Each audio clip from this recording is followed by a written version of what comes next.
Good evening, everyone, and welcome to the Brian Crombie Radio Hour on Saga 960. I'm joined tonight with Tabitha Rose, and she's got a really interesting business and passion, which is trying to get people excited about their own life story. And it's called, what's it called? It's called Life to Paper Publishing. Life to Paper Publishing. Tabitha, thank you so much for joining us. And how are you? I'm good, thank you. It's really nice to be here. So tell me, how did you get involved in this? Oh gosh, it's a story in itself. Everything's a story with me.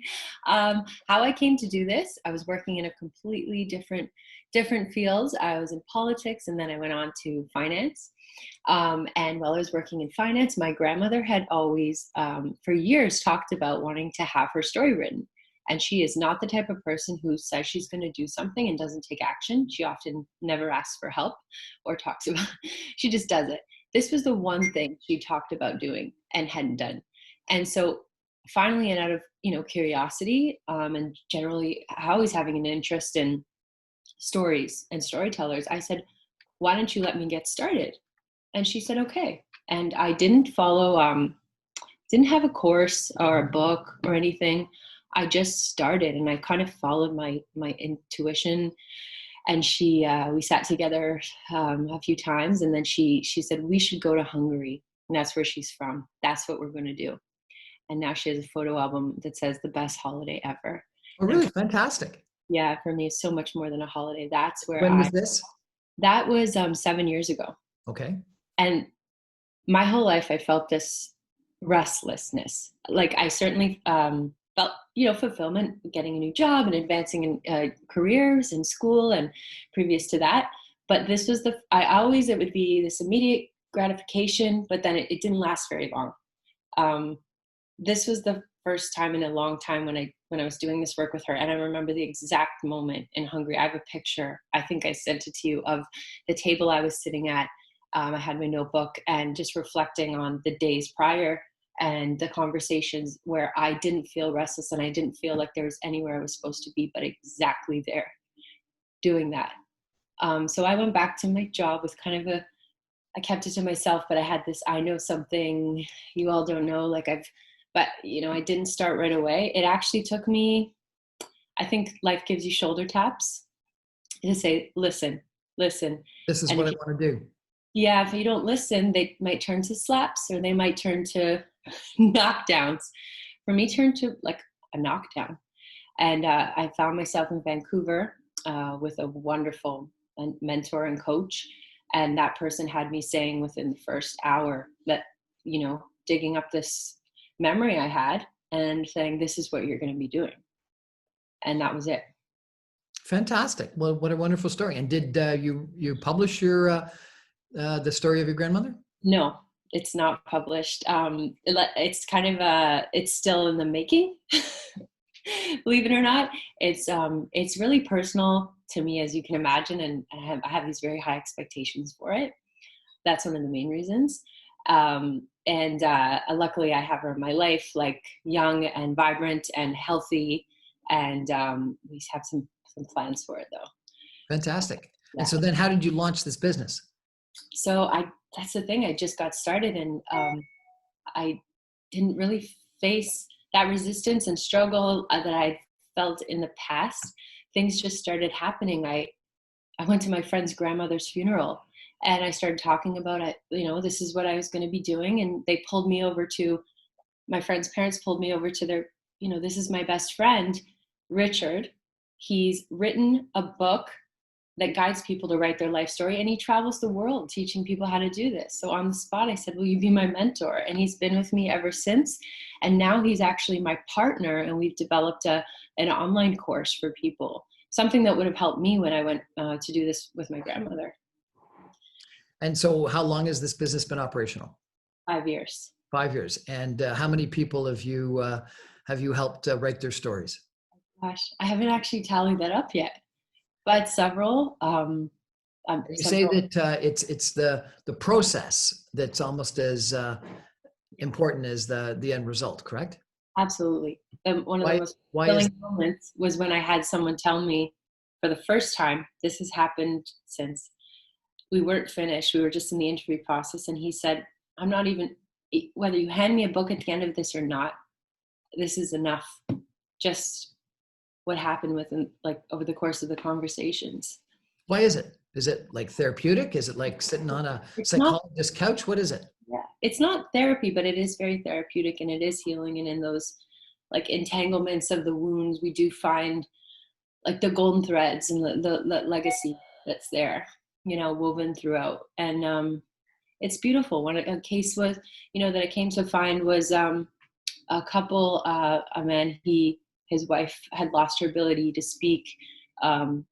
She had Alzheimer's, so she hadn't spoken in years. And I said, hoping, I wasn't sure of his answer, but I was hoping.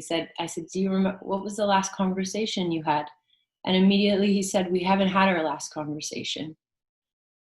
We've just found new ways to communicate. I know she still knows me, and I wait for the moments that, her eyes meet mine, and I know she knows what I've just said to her. And I said, that's it. Like, over their life, they developed this secret language that would one day come to, like, take up in arms against an insidious disease.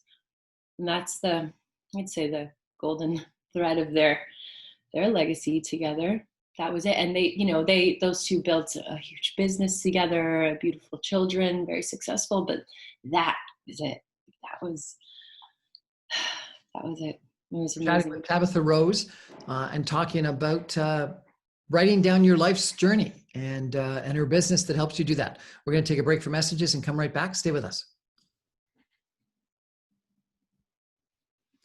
Welcome back to the Brian Crombie Radio Hour on Saga 960. We're chatting tonight with Tabitha Rose, who has a fascinating business that she launched that's writing down your story. And she talks about not the therapy, but the therapeutic process of writing down your story. And that she's launched this business called Life to Paper that really educates people and helps people write down their life story.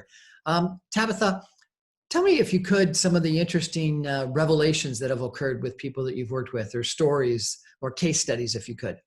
Oh gosh. So I live between Toronto and Florida, Miami. And, certainly every story that's come to me that I've worked on has been very serendipitous. That's been the beauty of it as well. And one client I had is this woman who, she planned the revolution with Fidel Castro, and then she turned against him. And she spent 9 years in jail. She spent a year in solitary confinement. And so when her family approached me to write her story, I was immediately interested. And I knew it was like a fascinating story. My gosh. We took her back to Cuba for the first time since she fled. And I was there with her. And although she's had some dementia, she's now passed away. Although she had some dementia, I was able to, go and retrace her steps and talk to people. It was fascinating. And the day we returned from Cuba, Fidel died. They announced Fidel died. So I was there with her and her family, and we said, you're still working, aren't you? And, that was just timely. Things like that have happened. Even being able to finish a project, not having planned it, but for, a couple, whose one spouse was very close to death, and I was able to complete that project. The timing of it all, not planned. Again, I was able to hand it to him on their last wedding anniversary, and how that came to be was, nothing within my control. It just happened, and I looked at the calendar. I said, "Wow, today is their wedding anniversary." What a beautiful story. Now, are you the ghostwriter, or are you just helping them write, or what? Tell me what. Yeah, mainly what we've done at what I do is put their lives to paper, write them, and the process can seem as effortless as a name, like life. You live a life, I put it to paper. But in that process, we spend a lot of time together. So I do sometimes travel with people. I spend time in their homes. There's usually, I'd say most of the time, this moment when I cross that line when a client almost becomes family. Yep. I've been invited to so many family gatherings, and then although we stopped working together, they're still inviting me to the family gatherings, and I love that so much. What a wonderful story. I'll tell you my little story. So I had an uncle who passed away, and he passed away on what would have been his 53rd wedding anniversary with his wife, my aunt, who passed away 3 years earlier. And it was, number one, unbelievable that however he did it, he wanted to pass away on what would have been their 53rd wedding anniversary. But then I was responsible for going through and getting rid of all the stuff in the house. He didn't have any. Kids. Mhm. Um, and I found a treasure trove of letters back in the 50s when he was in the Korean War, and in the 60s when he was traveling in Korea. They wrote letters to their parents, but they did it on those, tracing papers. So they kept copies of them, flimsy little. You're too young to know what tracing papers are, and I got to read them all. And Oh, what a beautiful experience! So I can imagine, if that was so uplifting and wonderful, and such a great view into this guy who I knew incredibly well, but now knew even better. I can imagine that you get just a fantastic view onto your clients' lives. that reminds me. I just shared something on social media today, and it was a stack of love letters that someone handed me, and they handed them to me. I think you might find these useful, and I had to hold back tears. I said, "This is more valuable than a brick of gold, what you're handing me right now. This is so incredibly special." That's why I really encourage people, if there's something pulling at your heartstrings, or that tap on the shoulder that you felt, to do this with someone in your family or for yourself. Do what I did, maybe follow your instincts and get started. Or I'd love to help guide people if they want to just have some questions, and I can give them the tools so they can go on and do it at home. Um, and then for those people, really, there's something to be said about working with someone to put it to paper. Like I certainly will when it comes time for me. I don't have enough compassion or insight for my when it comes to myself. So yeah, Are you a true romantic? I'd say so. Yeah. And so is that what you try to find in people's stories, the romance between the couple, or the passion in their life? Yeah, I'd say so. This quote I'd read, and this really this said it all for me, and it reminded me of this kid, young person that I was. Because people ask, did you spend all your time in libraries? Did you love libraries? And I want to give them the answer they would expect to hear, but it's like, no. Libraries actually made me feel a bit restless and launched me into the world to go out and seek these, more of these stories and talk to more people. This quote says, if you do not breathe through writing, if you do not cry out in writing or sing in writing, then don't write, because our culture has no use for it. And that inspired me to write something I wrote. It says, every step is a dance, every word is a prayer, and every heartbeat is a song. Like, it's all. All right, that's beautiful. Say that again for me, please. Every step is a Step is dance. a dance, every word is a prayer, every heartbeat is a song. And that's why I believe that introduction, that story at the beginning, really takes you into the thoughts of that person, but also allows the reader to feel their heartbeat, if you can imagine, like almost that their heartbeat is in their own chest, like gives a sense for that. And it's like a song. That's why it's more than just a book. I say to people, like, let's make music together. Well, maybe a lot more trite than what you said, but I always really liked that line in that movie, Star is Born, from last year, Mhm. when the old rocker tells the young ingenue that if she's going to sing, make sure she has a message. Mhm. And so I think that you're saying the same thing. If you're going to write, make sure you have a message. And Yeah, you just don't want to exist. You want to have passion. You want to change the world. yeah. But everything you're talking about sounds so different than someone that was interested in politics and or finance. Tell me about those two experiences. And did they lead you here, or no, they were just sort of different experiences along the way? In a way, because I just, now these memories are popping up, in the last 5 years, especially. I was always interested in the story, but I worked for some great people, and they really took the time to share with me their stories. And I'll never forget my first real boss in London West, Ed Holder, and he's the mayor of London now. So many things he shared with me, like, are with me today. It was something that just came up the other day, but what he said was, like, he really valued people in the public spotlight who were able to be vulnerable and honest and with who they are and sharing their stories. And he almost said, like, the public can handle more than we give them credit for. You know, he said, I'm like a scotch and cigar guy when I go home. And, you know, I let people know because it's almost like if they were to find out after the fact, it's almost like they've been duped. But it's something that very, um, very honest approach to things. And I really appreciated that. People want to meet and vote for someone that's authentic, not necessarily vulnerable, but authentic, real. And even in finance, the funny thing was I was assigned the company's annual report for an oil and gas company. And I said, well, this is just a bunch of stale documents. I want to create a powerful piece. I want to get, because the story of the company was fantastic. These men who worked for PDVSA in Venezuela, and then they, you know, were ousted, and they had this dream that they could do what they did in Venezuela and Colombia, and everybody said, no, you can't do it. It'll never happen. And they said they would, and they did, and they built a $5 billion company. And I said, I want you to tell your stories. I want to produce a piece like of all of their stories combined. And nobody really believed in that, but I did it. I got it done, and that just showed me like where my heart was. Well, that's beautiful. That's a great story in of itself. You said you started politics when you were 13. Why so young? Pretty young. I had a good friend who jumped in and said to me, "Hey, you want to come help out?" And there I went. And I'm so grateful for these people I've had in my life. I mean, I was really interested, constantly a challenge. I was very young, having to, you know, hold my own in conversations with people who had, you know, long careers and a lot of experience. So I had to learn, I had to read, I had to listen.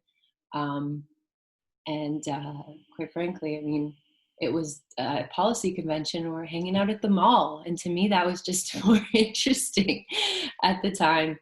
Even if I was 15, that was, that called. Because the good politicians, I don't think all, but the good politicians really want to change people's lives as well, which is exactly what you're doing now. I remember I volunteered on John Tory's, one of his leadership campaigns, and I was just young in high school. And he called, and my phone rang one day, and I didn't know who it was. I picked it up, and he said, "It's John Tory. I'm just calling to say thank you." And probably had that slotted in for a 2-minute conversation. We stayed on the phone for probably an hour. I'll never forget that conversation, and like exchange of stories, and somebody who really cared. Yeah, and to this day, I mean, no matter how much time's passed, I don't see him frequently or anything, but remembers me, and I really appreciate that. Well, I'll tell you a quick story then. I'm a little older than you. And so when I was 16, I was on the Ontario Young Liberal Executive Board, and I got invited to go to Ottawa and meet in a summer session the then Prime Minister, Pierre Elliott Trudeau. And I spent a bunch of time with him, and he ended up speaking to me. And during a session with a whole bunch of other people, he actually called me out and asked me to speak. And then he relayed back the comments that I was making about, at the time, Western alienation, interesting enough. And he remembered me for years thereafter. He would reach out to me at different meetings and things like this, and once actually acknowledged me from the stage. And so the connection that I made at a very young age for me was also very impressionable. That's special. Yeah, I remember being on the Hill working in, I went on to work on the Hill in Ottawa, and I used to run into Jack Layton, and we'd have these really nice chats in the elevator or in the hallway. And you always remembered me, always remembered what we spoke about last, very sincere. And I look forward to those times. Have you been watching any of Governor Andrew Cuomo's daily press briefings? No, I have to So it's say. interesting. One of the things that he does is he does do a factually oriented briefing, but he ends every briefing with a personal story. And the personal stories are what you remember. And they always have a point, and they're always, you know, on topic, but he always ends with some sort of a personal story. And I think that that's something that that we've lost, which is something that you teach, obviously, in your writing for people's journeys and people's books. But people in speech making and in politics and in business have lost that, and people remember narratives. And it goes back to, you know, the Bible. Jesus spoke in parables because that's what we remember. We're Homo narrators, not just Homo sapiens. We're the being who tells stories. I hope that's changing now. I always wondered why politicians, people in the public spotlight don't wait till they're retired to tell, write their memoirs. Why don't you write it, as you're entering, so you know where you came from, where you've been, because, a promise is just that. It's a promise. We don't know exactly. But if I know where you've been and what adversities you face, and when you were, you could have gone this way, you could have gone that way, but you chose this. I mean, I have this faith in you at that point that, no matter what happens, things change, mandates, only go so far. I just have this faith that you're going to do the next right thing. Right. So if people are motivated by this conversation, listening to you, and they want to start their process, other than obviously contacting you, which we'll talk about in just a minute, what would you recommend? Do they just start writing down? Do they journal every morning? What do you recommend they do? Yeah, if you're looking to do this for yourself, there's a lot of resources out there. Certainly, like there's no shortages of how-to guides or free resources. Like, I didn't find any of these when I started this with my grandmother, but I encourage you to look online. There's a lot of how-to guides.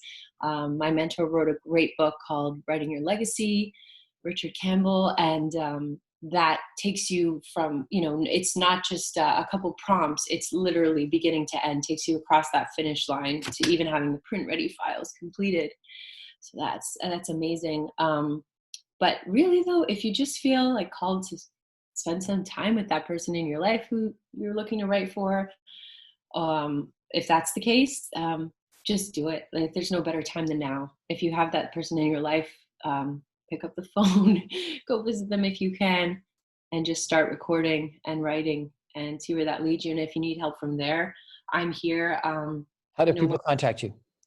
How to be lifetopaper.com, www.lifetopaper.com, and through that website you can get in touch with me. And I don't have a certain a template for this, because I think everyone's a little bit different, but I'm happy to share free resources with people so they can get this started at home. And if somebody has what they think is a universal message, or that's their goal or aim, to share it that way, I'm happy to see if we're a good fit for each other too, or help them find someone who's the right person to do this for them. Because like I said, I spend a lot of time with these people, so that it really has to feel right. Well, I think it's a great story. And I want to share with you what I did for my birthday is I got life-size pictures of my kids. So it's not writing the story, but it's sort of writing my story on my wall. What do you think of that? It's gorgeous. They're beautiful. So that's, I think, on your wall. That is your part of your legacy right there. No question. But I think it's a great strategy, whether it's writing your memories, your lifetime memories in photographs that you put on your wall, or portraits, or your story. And, I've had several conversations with people that talk about journaling every morning can be so helpful and therapeutic as well. Well, I do the 3 pages every morning, like the Julia Cameron Artist Way suggested 3 pages. And look, like, we have every opportunity to share these days, but it's like a what's on your mind blank input form. And that's why I don't go on social media and I don't do any posting before I've done those journal pages, because that is the inner critic, left-sided brain. I need to dump all that out, because who knows what I would say if I hadn't done that first. It wouldn't serve me or anyone else. Well, Tabitha Rose of Life to Power, thank you so much for joining us tonight. I really appreciate you. I really appreciate your ideas. And I loved your line. Tell us again your line about every heartbeat. Every step is a dance. Every word is a prayer.